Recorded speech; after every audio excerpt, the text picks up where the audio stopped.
오늘도 계속 지난주에 이어서 말씀을 전합니다. 사도행전 말씀인데요. 우리 지난주에 누구에 대해서 배웠죠? 스데반 집사님. 맞아. 스데반 집사님이 순교하시는 그런 상황들을 우리가 보았는데 그 순교 현장에 누가 있었다고 했어?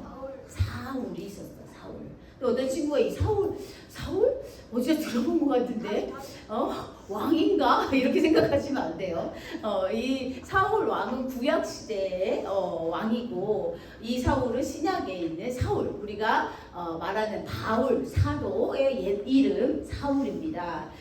이 사울이 그 자리에 있었는데 그곳에 있었던 사울은 스데반의 죽음을 보면서 마땅하다, 당연하다라고 생각하고 있었대요. 왜? 그가 보기에 이 스데반은 거짓 증거하는 사람이 맞았으니까 어떻게 감히 하나님의 아들이 있다고 말하고 그 사람을 십자가에 못 박혀 죽었던 그 사람을 어떻게 감히 하나님의 아들이라고 얘기해? 이거는 거짓 선지자일 거야 라고 생각했기 때문에 사울은 계속 핍박을 이어나갔어. 사울뿐만이 아니었죠. 많은 로마 군인들이 예수님을 따르는 제자들을 쫓아다니고 그들을 죽이고 그들을 감옥에 가두려고 엄청나게 노력했다는 거예요.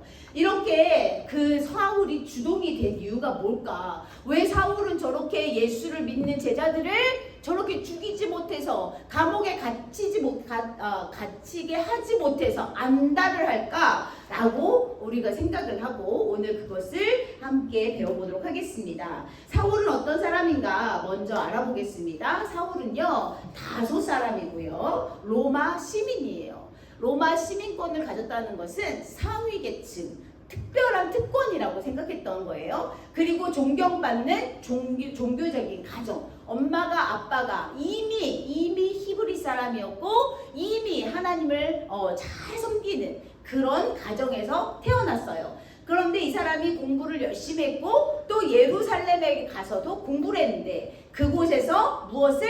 신학과 율법을 공부했어요. 그런데 이 사람이요, 엄청 똑똑하고 하나를 가르쳐주면 열을 깨닫는 그런 지혜가 있었던 것 같습니다. 네, 이렇게 사울은 열심히 하나님의 율법을 공부하고 바리새인이 됐어요. 나는 율법을 가르치는 학자야. 나는 얼마나 우월하겠어. 왜? 모세오경을 줄줄줄줄 외우고 또 그때 당시에 자기가 정말 하나님의 율법대로 나는 살고 나는 구원받은 특별한 선택받은 하나님의 자녀다라는 우월함을 갖고 있었던 사람이니까 얼마나 대단했는지 몰라요. 그러면 하나님을 제대로 믿고 자자손손 그 존경받는 가문에서 태어난 사람이 왜 예수님을 핍박하는 걸까? 왜 예수님을 믿는 사람들을 쫓아다니면서 그들을 잡아서 감옥에 가두고 죽이고 이렇게 하는 걸까? 라고 궁금증이 생겨야 됩니다. 궁금증이 생겨야 돼요. 왜 그랬을까? 왜 그랬냐면 바로 성경에 사도행전 8장 3절에 기록되어 있는데요. 바리새인들은요, 기독교가 유대교를 왜곡한 것으로, 잘못 생각한 것으로 이해를 했다는 거예요. 그러니까 한마디로 말하면 오해한 거예요. 그러니까 자기네들이 배워왔던 전통적인 유대교, 율법을 중요시 여기고 율법대로 살아가는 그 유대교가 기독교가 온 이후로부터 어떻게? 하나님은 사랑이시다 막 이러고 예수님이 율법을 어기는 행동들을 막 보여주시고 하다 보니까 이 사람들은 이해가 안 되는 거야.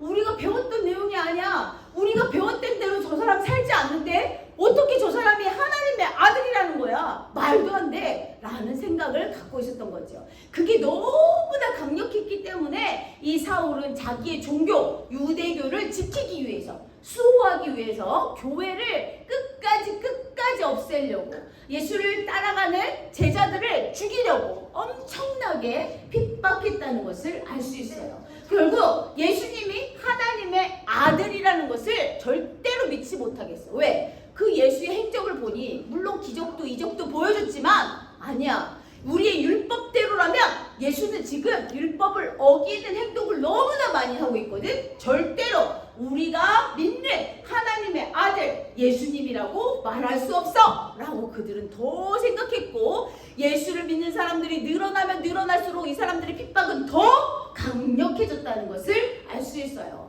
오늘 말씀을 읽어보면, 사도행전 말씀을 읽어보면요, 이 사람이 이제 다메섹으로 향하게 됐는데, 다메섹으로 왜 가느냐? 이것 또한 예수를 믿는 제자들이 다메섹에 모여있다는 것을 알게 되고, 그들을 잡으러 가겠습니다 라고 생각하고 열심히 다메섹으로 가는 도중에 무슨 일이 일어났어? 우리 친구들 너무 잘 알죠. 강력한 빛이 일어났어요. 강력한 빛이 이 사울에게 나타났는데, 눈을 뜨지도 못하고 어떻게 몸을 가눌 수도 없어서 주저앉고 엎드러지는 그런 일들이 일어났어요. 그런데 이때 사울과 같이 갔던 사람들은 아무것도 보이지 않아요. 아무것도 보이지 않는데 이 사람에게만 그 강력한 빛이 쫙 비치더니 눈들 뜰 수 없고 몸을 가눌 수도 없는, 그래서 엎드러져 있었는데, 그것으로 끝난 것이 아니라 그 강력한 빛, 하늘에서 소리가 들리기 시작했습니다. 그런데 이 소리는요, 이 사울에게만 들린 것이 아니라 함께 갔던 사람들에게도 들렸습니다. 어떤 소리야? 오늘 중심 말씀이에요. 사울아 사울아, 네가 어찌하여 나를 박해하느냐? 라는 소리가 들린 거예요. 같이 있던 사람들도 깜짝 놀라고, 이게 무슨 소리야 이게? 사울은 눈을 뜰 수가 없으니까 엎드려져서 누구십니까? 당신은 누구십니까? 그렇게 물어봤어요. 그랬더니 다시 한번 하늘에서 소리가 들립니다. 나는 네가 박해하는 예수다. 네가 못 잡아서 안달하는 그 예수다. 이렇게 말씀을 하셨다는 거예요. 사울은 이게 무슨 상황인가? 왜 나에게 이런 일이 일어났는가? 막 정신이 없었을 거예요. 그런데 눈을 떠도 볼 수가 없었어. 눈을 뜰 수가 없었어. 어떡하지? 이리저리 헤매고 있으니 옆에 있는 사람들이 부축해서 그를 다메섹으로 데리고 갑니다. 하늘에서 소리가 들렸어요. 소리가. 근데 그 소리는 사울에게만 들린 것이 아니라 그곳에 있던 모든 사람들이 들을 수 있었어요. 뭐라고? 사울아 사울아, 네가 어찌하여 나를 박해하느냐? 사울은 예수님을 박해한 적은 없잖아. 예수님의 제자들을 박해했지. 예수님의 제자들을 박해하는 자도 곧 예수를 박해하는 자라는 말씀을 하고 계신 거예요. 나는 네가 핍박하는 예수다. 얼마나 놀랐을까? 얼마나 두려웠을까? 자기는 강력한 믿음을 가지고 있다 생각했어. 율법을 잘 지키는 바리새인이야. 나는 존경받고 우월한 사람이야. 그렇게 살아서 내가 예수 그리스도, 예수를 믿는 저 작자들을 다 잡아서 옥에 가두고 싶은데, 그것이 하나님의 뜻이라고 생각했던 거야. 이 사람은 내가 뭐 왕이 되고 싶어서? 아니, 그런 것이 아니라 내가 그들을 잡아서 없애는 것이 하나님의 뜻, 내가 믿는 하나님의 뜻이라고 생각했던 거예요. 잘못 알고 있었던 거지, 하나님의 말씀을. 그런데 이해는 돼요. 왜? 그들이 계속 배웠던 것이 무엇인지 공부하다 보니, 그래서 이렇게 정말 자기네 유대교가 오해받고 있고 더 힘들게 되었다는 것이 바로 그 예수라는 작자 때문이구나 라고 생각할 수 있었다는 거죠. 어쨌든 이 사울은 사람들에 이끌려서 다메섹으로 향하게 되고, 다메섹에서 도착해서 있는 동안 3일 동안 이 사람은 눈도 뜨지 못하고 먹지도 못하고 물도 마시지 못하는 그런 아주 처참한 상황이 되었어요. 그때 이 사람은 무슨 생각을 했을까? 성경에 기록되어 있지는 않지만 선생님 생각에는 두려웠을 것 같아요. 뭐지? 그 하늘에서 들려오는 그 음성이 계속 쩌렁쩌렁 귀에서 울리고, 내가 핍박하는 예수다 라는 마음이 막 심장에서 두근두근거리고 얼마나 두렵고 떨렸을까 라는 생각을 하게 되었어요. 그때 하나님은, 예수님께서는 다시 한번 한 사람을 예비하시는데, 그 사람의 이름이 뭐냐면 아나니아. 우리 친구들 누구라고요? 아나니아라는 사람이에요. 아나니아는 다메섹에 살고 있는 예수의 제자였어요. 예수님의 제자였어요. 그에게 나타나서 말씀하십니다. 아나니아야, 사울을 찾아가라. 사울을 찾아가서 그에게 세례를 베풀고 그에게 기도를 해주어라 라고 했어요. 아나니아는 이해할 수 없었어. 왜? 두렵기도 했어. 왜? 가기 싫었어. 왜? 이미 다 들었잖아. 사울이 어떤 사람이라는 것을. 사울이 왜 다메섹에 왔는지 다 알았잖아. 우리 예수 믿는 사람들을 잡아서 옥에 가두려고 이곳에 왔던 사람인데, 그 사람에게 세례를 베풀라고? 그 사람에게서 기도를 해주라고? 말도 안 되지. 하나님, 그랬다는 거예요. 그러자 우리 예수님께서 우리 아나니아에게 이렇게 말씀하여 주십니다. 네, 사도행전 9장 15절. 택한 나의 그릇이라. 그 사울은 우리를 핍박하고 예수 믿는 자들을 어떻게 하면 잡을까, 잡아서 어떻게 하면 죽일까, 옥에 가둘까 생각했던 그 사람, 말도 안 되는 그 사람이 뭐라고? 나의 택한 그릇이래. 말이 돼? 말이 돼? 말이 안 되지. 하지만 아나니아는 예수님의 제자였어요. 이 말씀을 듣고 그렇구나, 하나님의 뜻이 있었구나, 예수님의 뜻이 있었구나. 그리고 이 아나니아는 이 말씀을 듣고 사울을 찾아갑니다. 두려운 마음이 있었지만 하나님의 마음을 믿고 찾아갑니다. 찾아가서 이렇게 말합니다. 뭐라고요? 사울 형제여, 그대가 이리로 오는 길에 나타나셨던 주 예수님께서 나를 보내셨어요. 언제 만났어? 강력한 빛으로 사울을 만나주셨고 또 말씀으로 만나주셨던 그 예수님이 나를 이곳에 보내셨어요. 예수께서 나를 보내신 것은 첫 번째 뭐라고요? 당신의 시력을 회복하게 하는 거예요. 두 번째는 뭐예요? 성령으로 충만하게 하려는 것입니다. 이 두 가지 이유로 나를 이곳에 보내셨습니다 라고 이야기를 하니까 정말 사울의 눈에 비늘 같은 것이 이렇게 막혀 있었는데 그것이 싹 벗겨지면서 눈이 헉 뜨게 되었고, 또 그 이후에 아나니아에게 세례를 받음으로 성령 충만하게 되었다는 거예요. 이후로 사울은 담메색에서 예수님의 제자들과 함께 생활을 했어요. 며칠을 생활하면서 그의 마음에 확신이 생겼고 그의 마음에 용기가 생겼던 것 같습니다. 사울은 이제 밖으로 나가서 선포합니다. 뭐라고 선포할까요? 예수님은 하나님의 아들이십니다. 그동안 난 믿지 못해. 절대로 그런 일이 없어. 신성 모독죄. 당연히 스테반은 죽어야 돼. 죽어야 마땅한 사람이야 라고 얘기했던 그 사울이 예수님은 하나님의 아들이십니다 라고 선포를 하는 거야. 사람들이 깜짝 놀랐어. 왜 저래? 저 사람 왜 저래? 저 사람이 누군지 너무나 잘 아는 사람들을 깜짝 놀랐어요. 그렇게 우리를 못 잡아서 막 죽이려고 잡으러 다니고 그랬던 사람인데 어떻게 저렇게 될 수가 있어? 예수님이 하나님의 아들이라는 것을 어떻게 믿게 된 거야? 많은 사람들이 놀라고 또 놀랐죠. 너무나 한 번에 180도로 확 바뀌었으니까 너무 놀란 거야. 그런데 그런 것에 아랑곳하지 않고 사울은 부끄러워하지 않고 내가 이전에 몰랐어. 예수님이 하나님의 아들이라는 것을 몰랐어. 그런데 이제 알게 됐어. 예수님이 나를 만나주셨거든. 예수님이 나와 함께 하시거든. 그래서 나는 당당하게 용감하게 힘있게 담대하게 선포할 수 있어. 예수님은 하나님의 아들이십니다. 이렇게 사울은 완전히 변화됐어요. 완전히 변화됐어요.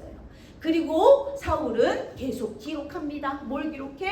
많은 사람들에게 예수를 전하기 위해서 편지를 쓰기 시작했고 또 사람들에게, 교회에게, 많은 사람들에게 내가 그동안 몰랐는데 여러분 서로 사랑하십시오. 우리 예수님께서 세 계명을 주셨습니다. 하나님을 사랑하라, 이웃을 사랑하라. 계속 편지를 쓰십니다. 그렇게 편지를 쓰고 썼더니 신약 성경 27권 중에 몇 권이 바울이 쓴 편지야? 13권이나 돼. 13권. 교회에게 쓴 편지가 9권, 개인에게 쓴 편지가 4권. 이렇게 13권이나 되는데 그 중에 파란색으로 표시한 것은 4개죠. 이것은 어떤 거야? 옥중서신. 옥중서신이야. 바울이 감옥에 갇혔어. 자기가 사람들을 감옥에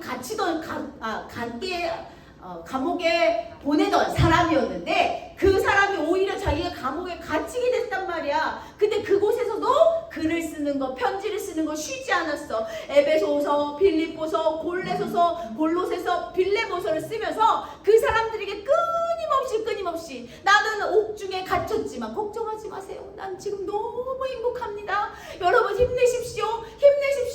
계속 격려하고 희망의 메시지를 전했다는 거예요.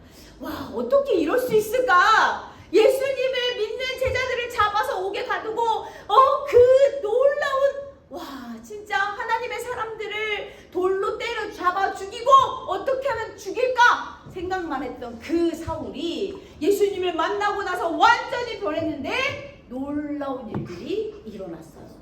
신약 성경 27권 중에 13권이나 되는 그 성경책을 기록하게 되었다는 것이에요.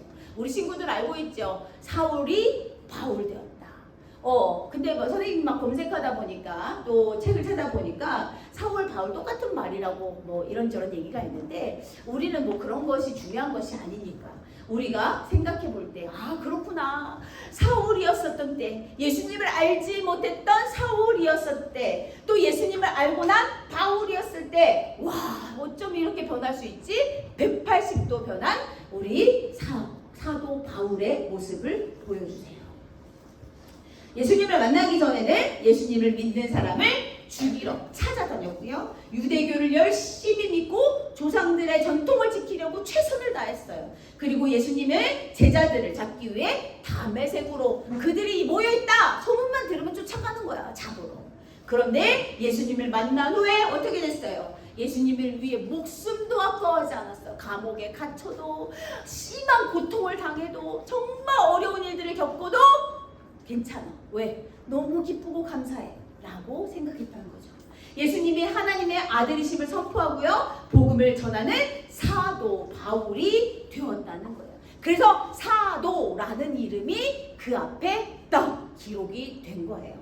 여러분 어떻게 이런 일이 있을까? 정말로 그럼 우리 주변에 정말 악하고 막 예수를 핍박하는 교회를 막 핍박하는 손가락질하는 저들도 하나님이 택한 그릇이 되면 저들도 변화될 수 있을까? 변화될 수 있다는 거예요.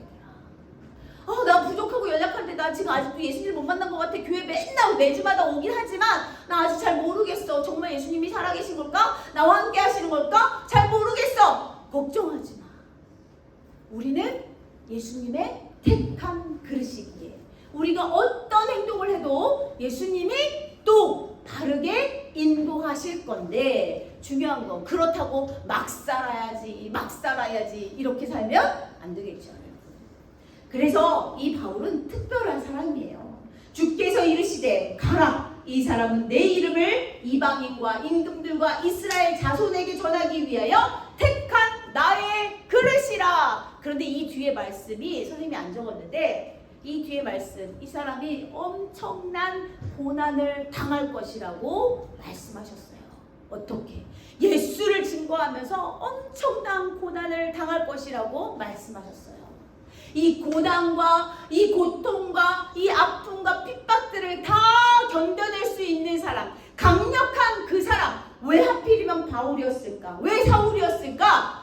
더 많이 예수님을 믿는 사람들 진짜 많았잖아. 예수님의 제자들이 정말 많았잖아. 그런데 이렇게 핍박하던 이 사람을 사용한 이유, 그 이유가 있었다는 거예요. 자기가 그렇게 예수를 잡아서 예수 믿는 사람들을 잡아서 옥에 가두고 그들을 어떻게 하면 죽일까 생각했던 이 자기의 모습들을 떠올리면서 더 열심히 더 최선을 다해서 예수님을 전하는 그런 사람이 되었다는 거예요.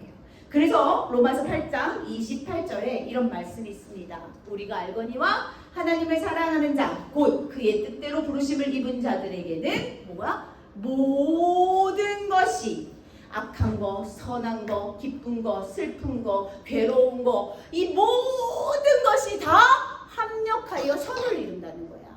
하나님 손에 잡히면 악한 것도 선한 것이 될 수 있다는 거예요.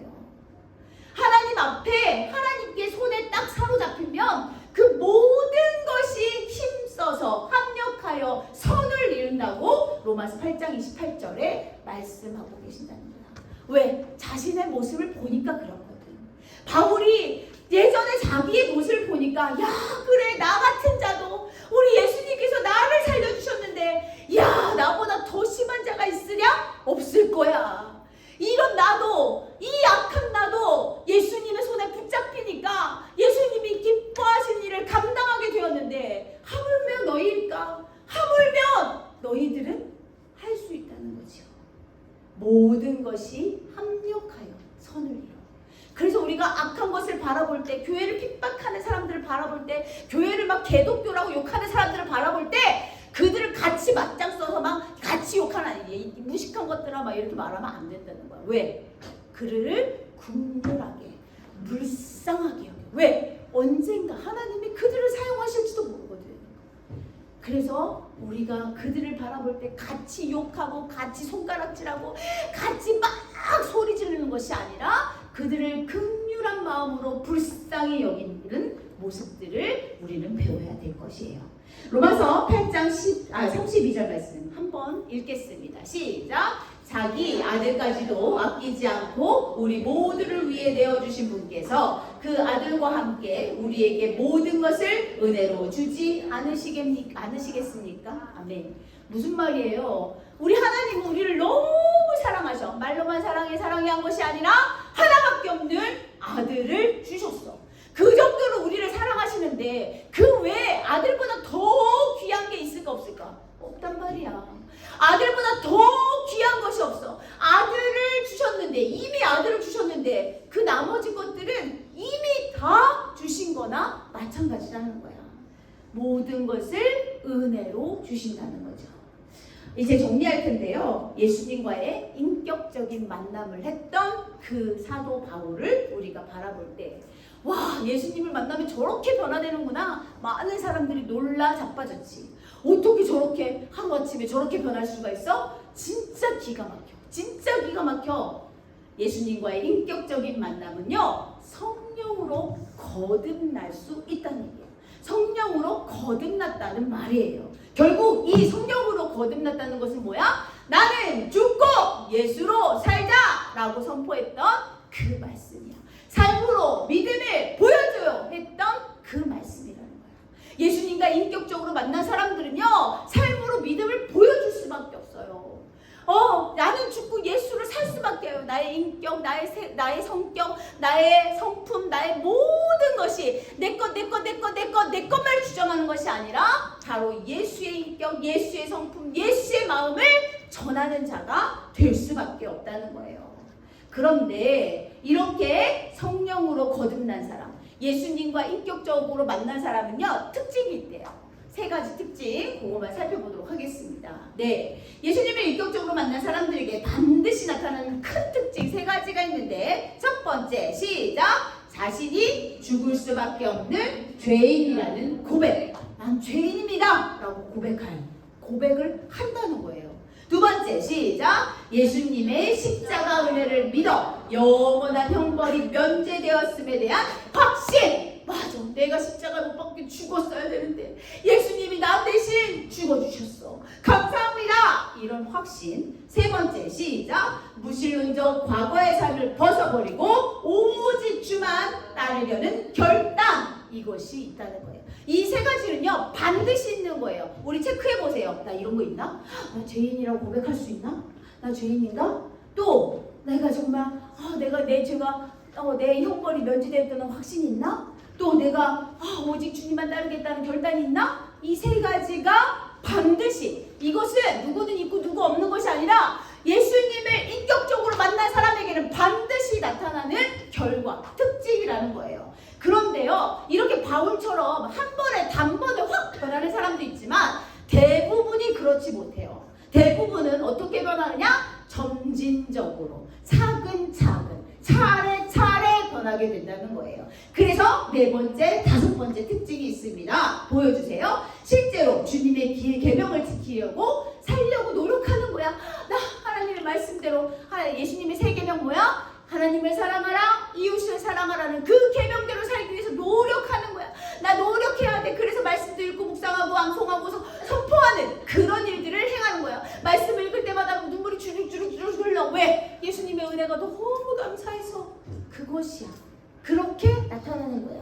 그 다음에 내 인생에 주시는 주님의 소명. 하나님이 왜 나를 만드셨을까? 예수님이 내가 어떻게 사는 것을 기뻐하실까? 그 소명을 생각하고 그 소명대로 살아가려고 열심히 노력하는 그런 삶이 특징으로 나타나는데, 이 특징은 단번에 바울처럼 나타나는 것이 아니라 점진적으로 차례차례 차근차근 나타난다는 거예요. 물론 특별히 사용하시는 사람이 있어요. 바울처럼. 그래도 괜찮아. 방해만 하지 않았으면 좋겠어요. 선생님이 잊어버려요. 예수님을 인격적으로 만난 사람에게 반드시 나타나는 큰 특징, 이 5가지를 우리 마음에 새기고, 아 그렇구나, 내가 예수님을 인격적으로 만났다면 난 이렇게 되어야 되는구나, 내 마음에 체크, 내가 이러고 있나? 노력해야 된다는 것입니다. 그래서 우리 선생님들, 우리 부모님들은 매일매일 기도하죠. 왜? 우리 자녀들이 하루라도 빨리 예수님을 인격적으로 만나기를 소망합니다. 매일매일 기도해요. 매일매일 간절히 기도해요. 너무 간절하게. 왜? 사랑하니까. 그 오늘 이 시간에 우리 친구들이 스스로 기도할 줄 알아야 돼요. 우리 모두가 하루라도 빨리 인격적으로 예수님을 만나길 간절히 소망합니다. 이전의 삶과는 다른 삶을 살아가길 소망합니다. 이 시간에 두 손을 모으고 잠깐 1분만 기도할 텐데 우리 음악 하나만 틀어주세요. 그 다음 음악을 제가 넣어놓은 것 같아요. 하나님, 우리가 아들 예수님을 인격적으로 만나기를 소망합니다. 하나님, 우리 자녀들이 입술을 통하여서 고백하기를 소망합니다. 이 시간에 우리 친구들 입술을 열어서 하나님, 하루라도 빨리 내가 인격적으로 예수님을 만날 수 있도록 도와주시길 간절히 소망합니다. 하나님, 도와주세요. 그리하여서 내 안에 내가 죄인이라는 것과 내가 정말로 형벌을 면제받았다는 것과 내가 정말 오직 주님만을 따를 것을 결단하는 이 마음을 허락해 주세요. 예수님, 하루라도 빨리 나를 인격적으로 만나주시길 간절히 소망합니다. 우리 선생님들은 우리 자녀들을 생각하면서 기도해주시면 좋겠습니다. 하나님, 내가 가르치는 이 자녀 하루라도 빨리 인격적으로 예수님을 만나기를 간절히 소망합니다. 하나님, 그리하여서 이전과는 다른 삶을 살기를 소망합니다. 이전과는 다른 삶을 살기를 간절히 소망합니다. 오늘 배웠던 사울처럼, 오늘 배웠던 바울 사도처럼 그렇게 변화되기를 소망합니다. 단번에 변화될 수 없다. 점진적으로 차근차근 조금씩이라도 변화될 수 있도록 주님 인도하여 주시옵소서. 하나님, 우리 유치부, 초등부 모든 자녀가 간절히 예수님을 만나기를 간절히 소망합니다. 본인의 입술로, 자신의 마음으로, 생각으로 고백하기를 간절히 소망합니다. 하나님, 하루라도 빨리 예수님을 인격적으로 만나 그 삶이 변화되고 놀라운 구원의 역사, 사망 권세 이기고 영생의 복을 얻는 그런 사람들이 되기를 간절히 소망합니다.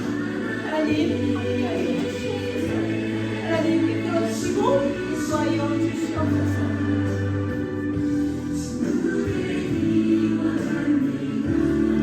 기도하겠습니다. 하나님, 고맙고 감사합니다.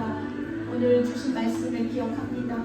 하나님, 우리가 사울이 바울 된 것처럼 180도로 오늘 순간 변할 수는 없지만 예수 그리스도의 그 놀라운 보혈의 능력을 기억하고 또 우리가 그 마음에 새겨서 변화되기를 간절히 소망합니다.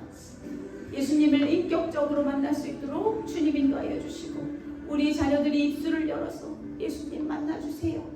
나를 인격적으로 만나주세요. 고백하는 자녀들이 될 수 있도록 인도하여 주시옵소서. 오늘도 감사드립니다. 예수님 이름으로 기도드렸습니다. 아멘.